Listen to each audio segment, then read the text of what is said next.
Alors,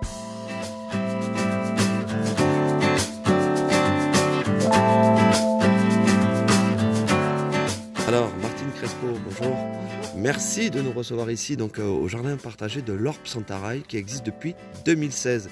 Une aventure qui se poursuit, vous allez nous dire tout ça. Donc en 2016, aujourd'hui on est en 2020.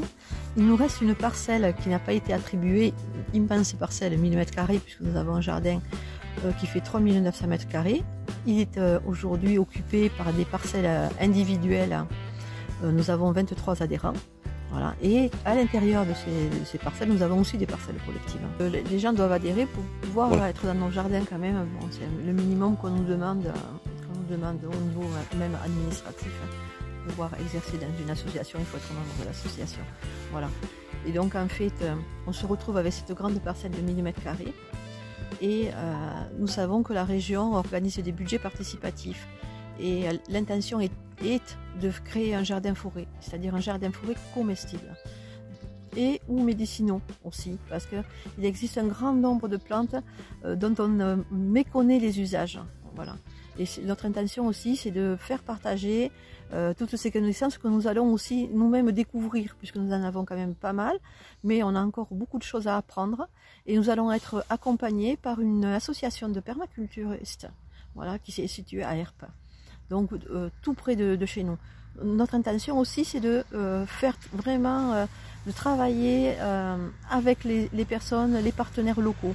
Donc on a comme partenaire, on a le PNR, on a la Comcom, on a l'association des naturalistes ariégeois, on a Renova, et on a tous les petits pépiniéristes qui vont pouvoir nous fournir les plants et qui vont bien s'adapter surtout à nos climats, quoi.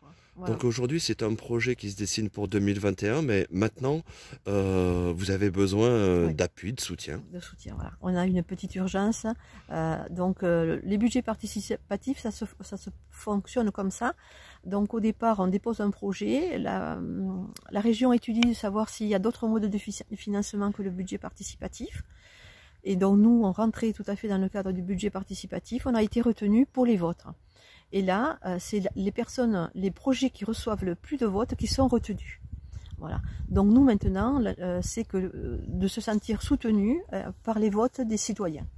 Donc pour cela, il faut se rendre sur le site de la région Occitanie, aller sur les budgets participatifs, puis sur Ma Solution Climat. Et là, vous allez trouver le jardin-forêt du jardin partagé de l'Orbe Santaraï. Et vous pouvez voter. Mais pour pouvoir voter, il faut être déjà inscrit sur le site de la région.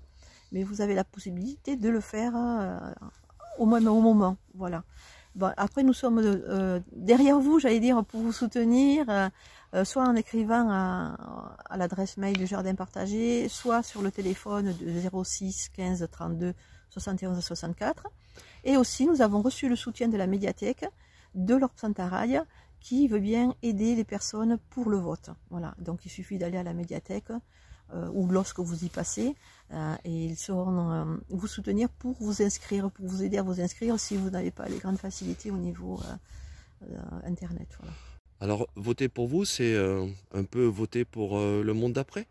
Oui, c'est voter pour préparer un monde plus doux, plus résilient, puisqu'en fait il est acté que quand même nous aurons une augmentation des températures, avec effectivement des incidences sur la biodiversité, sur les cultures. Puisqu'en fait, il faut savoir que pour que nous ayons les fruits que nous avons aujourd'hui, il faut aussi du froid, il faut aussi des abeilles. Il y a plusieurs facteurs qui rentrent en fait dans la fructification et tout simplement dans le fait de faire pousser de la végétation. Donc un jardin-forêt, c'est aussi recréer un lieu, un microclimat où vous allez pouvoir vivre des insectes, des plantes, des fleurs qui vont pouvoir vivre ensemble et participer à un maintien de la vie tout simplement. Et après, c'est aussi être en lien avec les habitants.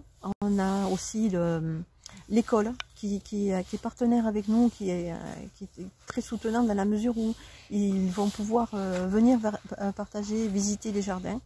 Mais c'est aussi ouvert à toutes les écoles de la communauté de communes, parce que nous, on a une vision plutôt large de notre, entre guillemets, mission de partage et de connaissance.